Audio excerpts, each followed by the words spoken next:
So we are only 3, soon to be 4 races into a brand new Formula 1 season, and already there's whisperings of stuff happening in the background. But at least this time it's not about a trick Mercedes part or a flexing wing on a Red Bull, it's whether or not Haas has received a little bit more help than it should in the design of its 2022 F1 car. Now, as you might have seen last season, the Haas wasn't the best car out there. It was almost always last, and 2 rookies in the worst performing car wasn't going to do anyone's confidence the world of good. But coming into 2022, the Haas went from being by far the worst car to now a solid midfield runner.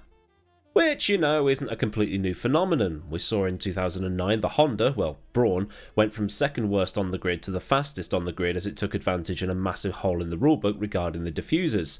And we saw Ferrari capitalise on the 2017 regulations to be challenging for a title again. But the accusations going around at the minute surround whether or not that the Haas is just basically a white Ferrari, with team principals such as Andreas Seidl, Toto Wolff, Omar Safnauer, that guy, and Frederick Vasseur all calling it into question.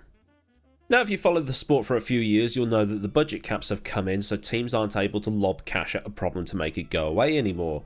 And during 2021, the Haas team opened another office in the small Italian town of Maranello that is right next door to Ferrari's gaff, and this new Haas hub is where the 2022 Haas F1 car was designed, by an ex-Ferrari employee called Simone Resta.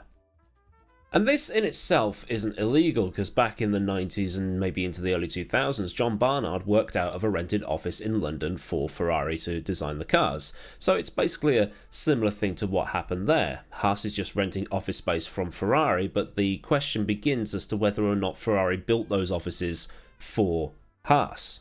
But the question remains as to how close this working relationship is between Haas and Ferrari, and since Haas came in 2016, they've had this very close working relationship with the Italians, to the point that people are starting to question whether or not actual blueprints might have been given to them under the table. Now, under the rules, the teams have what's known as non-listed parts, which have since been renamed transferable components, and these are components that teams or outside suppliers have the IP to but can sell to others. Now, aside from engines, this is stuff along the lines of gearboxes, which Williams buys from Mercedes, and hydraulic systems, and teams like Aston Martin will buy what they can from Mercedes too, while AlphaTauri will grab what it can from Red Bull. Now, I'm sure there will be the quick-fingered among you starting to type out, but what about Racing Point? They literally copied Mercedes. And yes, you'd be right. But remember how Racing Point copied Mercedes back then. They took hundreds, if not thousands, of photographs of the car and then built their own version of it. Now, what Haas is being accused of, in inverted commas, as there's never actually been a flat-out accusation of it, is that the actual data on how to put together that floor or front wing or rear suspension assembly together came direct from Ferrari, without the need to hire a photographer to take loads of photos. Because let's be honest, how are you going to take hundreds of photographs of a car that didn't exist until February? And it is understandable to see why the teams are asking questions about this, because Red Bull was told it can't share data with Toro Rosso and AlphaTauri anymore, so it doesn't. There were rules put in place to stop the so-called tracing point saga of 2020 and other things like that. So teams like Mercedes and Red Bull and Williams and McLaren will be pointing at the rulebook and saying, well, we've been told we can't do this, so why can they do that? And in a way, Racing Point back in 2020 just did what nobody else had thought to do. The Mercedes is way too good, so why don't we just copy it and take a punt on it? If it works, we look like geniuses, and if it doesn't, then we've wasted our cash. I mean, it did win a race. But no, if any, data transfer happened between Mercedes and Racing Point when that car was put together. Andreas Seidl called it a question of principle, saying that the infrastructure shouldn't be shared like this because it just allows Team B to get a leg up for spending less money, while at the same time helping Team A.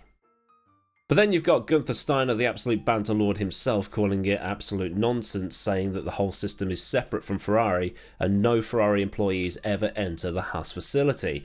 And he later closed it with saying, "You have to work hard for envy, but you get pity for free," which I think was a line from a Dire Straits song. You work hard for envy, but get pity for free. Yeah, that's a song you should definitely listen to. Money for Nothing, it's an absolute banger. Now, some people have actually said, why Haas? Why not Alfa Romeo? And you'd think that because Alfa Romeo / Sauber have always had a very long relationship with Ferrari, even before Haas came onto the scene. But then you have to remember who is driving that Haas. But then again, the relationship between Haas and Ferrari started in 2016 when this driver wasn't, on anybody's radar at that point. And that person driving for Haas is Mick Schumacher. It's probably in Ferrari's interest to get Mick as far up the grid as possible while he's there to maybe groom him into one of those Ferrari seats in a couple of years, depending on how Sainz does at Ferrari. I mean, I don't know, that just sounds like a conspiracy theory, but at the same time, I wouldn't put it past them because Mick doing well is good for business, from a sponsorship standpoint at least, because, well, the son of Schumacher doing well, he's just like his dad, got the talent of his dad, get him in that Ferrari, and so on. But, this is probably just going to simmer along in the background and not really blow up in the same way that other scandals have blown up in the last few years, especially the Tracing Point anyway. But the thing is, would Ferrari be stupid enough to just hand over blueprints to Haas? Well, blueprints, no, because that's too obvious. But data? Maybe. They might have sent data because is there anything in the rules that says data? If they've done anything, they've probably just done it in such a way that it's just within the millimetre boundary of crossing from grey area into full-on illegal. But, if they have managed to pull it off and it's all totally legal, then fair play. And then that will just open the floodgates for Mercedes and Red Bull to do the same thing as well. So yeah, a quick one today because I've got other stuff on that needs to be done. So I thought I would talk about the thing that's happening in the world of motorsport, and this is my opinion on that thing. So if you've been given food for thought, or it's something you've not heard of until literally clicking on this video, then do give it a thumb up. And if you do want to see more stuff like this, opinion pieces and the stuff from motorsport history and the Can F1 handle stuff that I should probably do at some point again in the near future, then do get subscribed if you haven't already, and get that bell on as well so you never miss out on a future video.